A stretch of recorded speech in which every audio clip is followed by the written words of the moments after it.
அனைவருக்கும் வணக்கங்க. இது யாருமே வருத்தப்பட்டுக்காதீங்க. இது வந்து ஒரு ஆண்கள் பெண்கள் அவங்களுக்கான வீடியோ தான். ஒரு அக்கா வீடியோ போட்டிருக்காங்க. இந்த ரோஷினி விற்கிறாங்க பாருங்க, ஆண்களுக்கான இது சட்டி கொண்டு விற்கிறாங்க.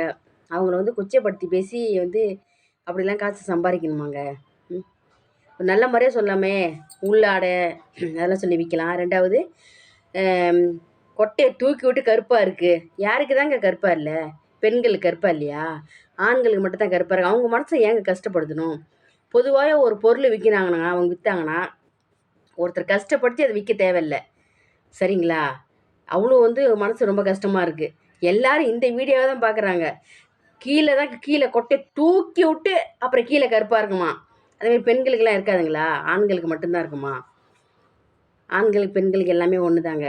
இதில் ஒன்றும் மாற்றங்கள் கிடையாது. சரிங்களா? அப்புறம் ரெண்டாவது இன்னொரு விஷயம் என்னென்னா, இதே நீங்கள் இந்த வீடியோ வந்து அந்த அக்காவை பற்றி பொதுவாகவே அவங்கள பற்றி பேசுனா அப்போ அவங்களுக்கு வந்து கோவம் வருமா? கண்டிப்பாக கோவம் வரும். சரிங்களா? இப்போ அதனால வந்து எவ்வளோ எது கிடைச்சாலும் வந்து அடுத்தவங்க மனசை புண்படுத்தி அந்த வியாபாரத்தை பண்ண தேவையில்லை. சரிங்களா? அப்புறம் இன்னும் ஒருத்தவங்க சொல்லியிருக்காங்க. அவங்க என்ன சொல்லியிருக்காங்கன்னா, ஹஸ்பண்டு வீட்டுக்காரர் கூட வந்தால் கூட போய் படுக்கிறதுக்கு வந்தால் நாறுதா அப்படின்னு சொல்லி கேட்டிருக்காங்க. இந்த மாதிரிலாம் வார்த்தைலாம் என்ன ஒரு வார்த்தை? இப்படிலாம் ஒரு வீடியோ போட்டு இப்படிலாம் காசு சம்பாரிச்சு நீங்கள் என்ன வாழ போகிறீங்க? நான் தெரியாமல் தான் கேட்குறேன். சில பேர்த்துக்கு தான் இந்த வீடியோ நான் சொல்கிறேன். அப்படிலாம் ஏன் நீங்கள் வீடியோ போடுறீங்க? அப்படிலாம் என்ன உங்களுக்கு கிடைக்குது? ஒரு மனசு புண்படுத்தாதீங்க. புண்படுத்தாமல் உங்கள் பொருளை வீங்க.